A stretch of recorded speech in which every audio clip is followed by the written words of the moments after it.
علیہ السلام تسلیم کا، وہاں تو اپنا خون ہی اپنا مخالف ہو گیا تھا، اپنا بھائی ہی جو ہے کنویں میں ڈال دیا تھا۔ پوری تاریخ آپ پڑھتے چلے جائیے تو حق پر قائم اور ڈٹے رہنے والوں کے ساتھ آزمائشوں کا سلسلہ رہا ہے، آزمائشوں کا سلسلہ رہا ہے۔ اس سے اہل حق اور ایمان والے گھبرایا نہیں کرتے، نہ گھبرا شدت غم سے حصول کامیابی میں، نہ گھبرا شدت غم سے حصول کامیابی میں، کہ شاخ گل پہ پھولوں سے پہلے خار، پھول آنے سے پہلے کانٹے آتے ہیں اور اس کے بعد پھر گل کھلتا ہے۔ تو تاریخ کا جب آپ مطالعہ کریں گے تو آپ کو پتہ چلے گا از اول تا آخر کہ اہل حق کے ساتھ حالات رہے ہیں، آزمائشیں رہی ہیں اور مصیبتیں بھی آتی رہی ہیں، لیکن چونکہ ایمان اتنا مضبوط اور پختہ تھا، ایمان اتنا کامل اور یقین اتنا کامل تھا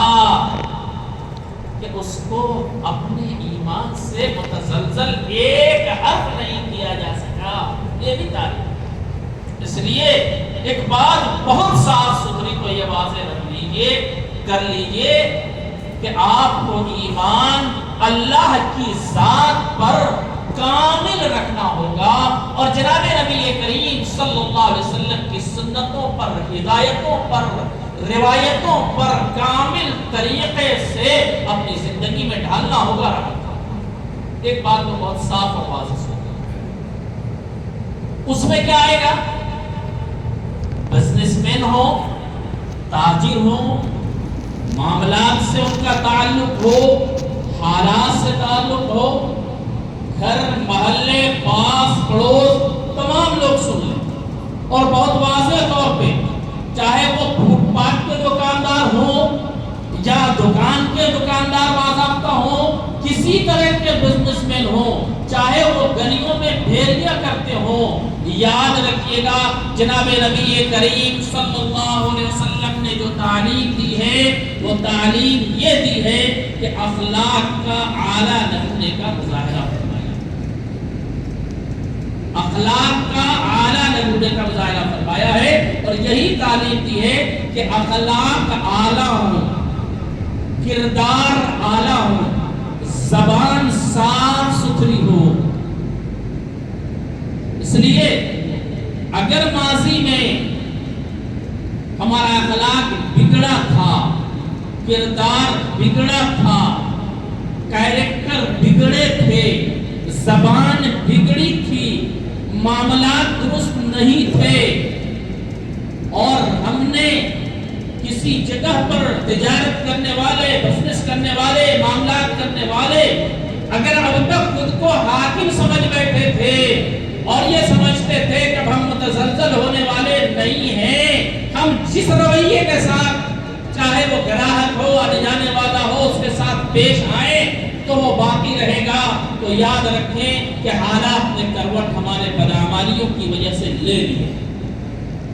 حالات نے کروٹ ہماری بدعمالیوں کی وجہ سے لے لیے ہیں۔ بما کسبت ایدیکم، قرآن نے واضح لفظوں میں کہا ہے کہ حالات اگر آپ کے مخالف جاتے ہیں اور ظالم بادشاہ مسلط ہو جاتے ہیں تو سب سے پہلے اپنے اعمال کا جائزہ لینا چاہیے، کیونکہ جب اعمال بگڑتا ہے، زبان بگڑتی ہے، اخلاق بگڑتے ہیں، معاملات بگڑتے ہیں، کردار و کیریکٹر متاثر ہوتے ہیں، تو پھر اللہ کی طرف سے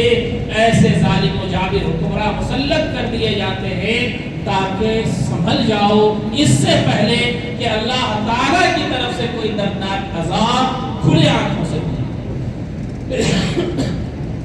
دراصل یہ سنبھلنے کے لیے، متنبہ کرنے کے لیے یہ تنبیہ ہے اللہ کی طرف سے کہ اب بھی سنبھال لو اپنے کردار و کیریکٹر کو، سنبھال لو اپنے اخلاق کو، سنبھال لو اپنی زبان کو، سنبھال لو اپنے معاملات کو، اور اللہ اور اللہ کے رسول پر کامل ایمان و یقین کرو۔ ایک بات تو یہ عرض کر دی گئی کہ یا ایھا الذین آمنوا اتقوا اللہ حق تقاتہ ولا اے ایمان والو ڈرو اللہ سے، اتقوا اللہ، اللہ سے ڈرو، حق تقاتی، جیسا کہ اللہ سے ڈرنے کا۔ اور جب اللہ کا خوف سینوں میں سما جائے گا، اپنے اعمال درست ہو جائیں گے، اپنے اخلاق و کردار سنبھل جائیں گے، اپنی زبان سنبھل جائے گی، اپنے معاملات سنبھل جائیں گے، تو پھر سامنے والے کے احوال میں بھی تبدیلی پیدا اللہ کر دے گا، ذہن و دماغ میں تبدیلی پیدا کر دے گا، اور پھر ظالم کو ظلم سے رب روک دے گا۔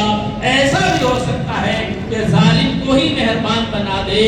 اور ایسا بھی ہو سکتا ہے کہ اگر اس کے دلوں پہ ظلم کرتے کرتے اس کے دل پہ مہر لگ گئی ہے تو کوئی دوسرے بادشاہ کو نرم کو مسلط کر دے لے آئے۔ اس لیے ایک بات تو ایمانیات کے لائن سے آپ سے یہ کرنی تھی مجھے، جو آج کے لیے بہت اہم ہے۔ میرے پاس فون آئے، میں چاہ رہا تھا کہ پہلے ہی دن ایک ویڈیو جاری کر دوں اپنے بیان کا، لیکن بعض اہل ذمہ داروں اور بڑوں کا مشورہ یہ ہوا کہ ایک دو روز حالات کو دیکھ لیا جائے، پھر جا کر کے اسی مناسبت سے بیان جاری کیا جائے۔ کل امام ناخدا کلکتہ فتویٰ شفیق قاسمی صاحب کا بھی بیان آ چکا، آج جمعہ ہے، ائمہ حضرات بھی اپنے مساجد میں عوام سے مخاطب ہیں، کیونکہ محسوس یہ کیا جا رہا تھا کہ ہم خوف کے سائے میں جی رہے ہیں۔ کیوں خوف؟ کس چیز کا خوف؟ حکومتیں آتی رہتی ہیں، حکومتیں بدلتی رہتی ہیں، لوگ آتے رہتے ہیں، حالات بدلتے رہتے ہیں، اور ہر جگہ کے حالات یکساں نہیں ہوا کرتے ہیں، علاقے کے اعتبار سے بھی بہت ساری تبدیلیاں ہوا کرتی ہیں، اور بہت سارے نظام میں حالات بھی، علاقے کے حالات بھی رکاوٹ بنتے ہیں۔ اس لیے پہلے سے اس قدر خوف طاری کر لینا کہ کاش اتنا خوف طاری اپنے رب سے کر لیے ہوتے تو ہم اللہ کے ولی ہوتے۔ اتنا خوف، جتنا خوف کے سائے میں 3-4 دن دیکھا گیا، محسوس کیا گیا کہ اس امت کے افراد جی رہے ہیں، اگر اتنا خوف اللہ کا طاری ہو جاتا تو ہم اللہ کے ولی ہو جاتے۔ اس لیے نوجوانوں سے بھی، ادھیڑ عمر کے لوگوں سے بھی، اور ہمارے جو بزرگ ہیں انہوں نے تو بہت سارے حالات دیکھے ہیں، بڑی تبدیلیاں دیکھی ہیں، ان کے پاس تجربے ہیں۔ اس لیے نوجوانوں سے ایک بات، اور ادھیڑ عمر کے لوگوں سے بھی خصوصی طور پہ، اور تاجروں سے بھی خصوصی طور پہ یہ کہنی ہے کہ آپ اپنی زبان اور معاملات و اخلاق درست کر لیں،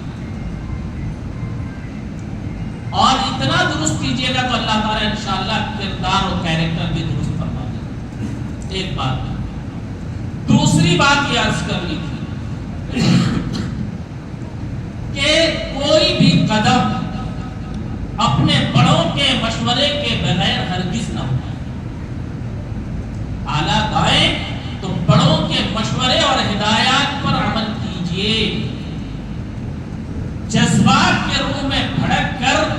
آگے قدم اس لیے نہیں بڑھائیے کہ اب وہ حالات نہیں ہیں جن حالات میں اہل بنگال نے وقت گزارا ہے اور جو مزاج بنا۔ اس لیے اپنے بڑوں کے مشورے سے قدم بڑھائیں۔ تیسری بات یہ عرض کرنی تھی کہ سوشل میڈیا پر بہت محتاط رہیے۔ دھڑا دھڑ ہم پوسٹ کر دیتے ہیں بہت ساری چیزوں کو، کچھ بھی کہہ دیا، کسی بھی انداز سے کہہ دیا، کچھ بھی لکھ دیا، یا پھر کہیں سے کوئی بھی ویڈیوز یا کچھ آئے پوسٹ بلا تحقیق کے، کہاں کا ہے، کب کا ہے، نہیں ایسے ہی کچھ بھی پیش کر دیا اور اس کو سوشل میڈیا پہ ڈال دیا۔ ان حرکتوں سے باز آ جائیے۔ ایک مسئلہ تو شریعت کا یہ ہے کہ جھوٹ کا پھیلانا بھی گناہ اور جرم ہے، اور قانون بھی یہی کہتا ہے، قانون بھی یہی کہتا ہے۔ اس لیے بلا تحقیق بات ہرگز نہ ڈالیے، اور کوئی تحقیق شدہ بات بھی ہے تو موقع کی نزاکت اور حالات میں نگاہ رکھتے ہوئے آگے بڑھانا ہے یا نہیں بڑھانا ہے، اپنے بڑوں سے مشورہ کرو۔ تو تیسری چوتھی بات یہ عرض کرنی تھی کہ گھبرانے کا کوئی ریزن، ڈرنے کی کوئی وجہ نہیں۔ کچھ باتیں ایسی ہیں جو بہت واضح طور پہ آپ کو میں یہاں تو نہیں کر سکتا ہوں، لیکن اشارے میں آپ کو سمجھنے کے لیے چھوڑتا ہوں۔ ایک بات یاد رکھیے گا کہ حکومتیں تبدیل ہوتی رہتی ہیں، لوگ آیا اور جایا کرتے ہیں اور رخ اور پاسے پلٹا کرتے ہیں۔ کبھی بظاہر ہم کو لگتا ہے کہ وہ میرا موافق ہے، کبھی لگتا ہے وہ میرا مخالف ہے، لیکن ایک بات بہت صاف ستھری سن لیجیے گا کہ موجودہ حالات میں کوئی بھی حکومت آپ کا موافق نہیں ہوا کرتا، بہت واضح طور پر۔ ہاں یہ الگ بات ہے تو اس کی مخالفت کی شدت میں کسی کی کمی ہوتی ہے، کسی کا پردہ ہوتا ہے، حکمت و دانائی کے ساتھ پس پردہ بہت کچھ کیا جاتا ہے، اور کچھ ایسی حکومتیں ہوا کرتی ہیں جو بالکل واضح آمنے سامنے ہے۔ بسا اوقات آپ نے دیکھا ہوگا جو عام ہمارے معاشرے میں چلن ہے کہ سامنے کے دشمن سے تو مقابلہ کیا جا سکتا ہے، لیکن آستین کے سانپ سے آدمی عام طور پہ ڈس جائے گا۔ تو کبھی ایسے بھی حالات ہوتے ہیں، انداز الگ الگ ہے، مختلف ہے، تو ایسے موقع پر بہت زیادہ کسی خوش فہمی اور بہت زیادہ کسی خوف میں مبتلا نہیں، حکمت و دانائی کے ساتھ کام کیجیے۔ آپ کے ساتھ حکمت و دانائی نہیں ہے، اپنے بڑوں سے حکمت و دانائی نہیں۔ اور حالات آ سکتے ہیں، میں نہیں کہتا کہ آئیں گے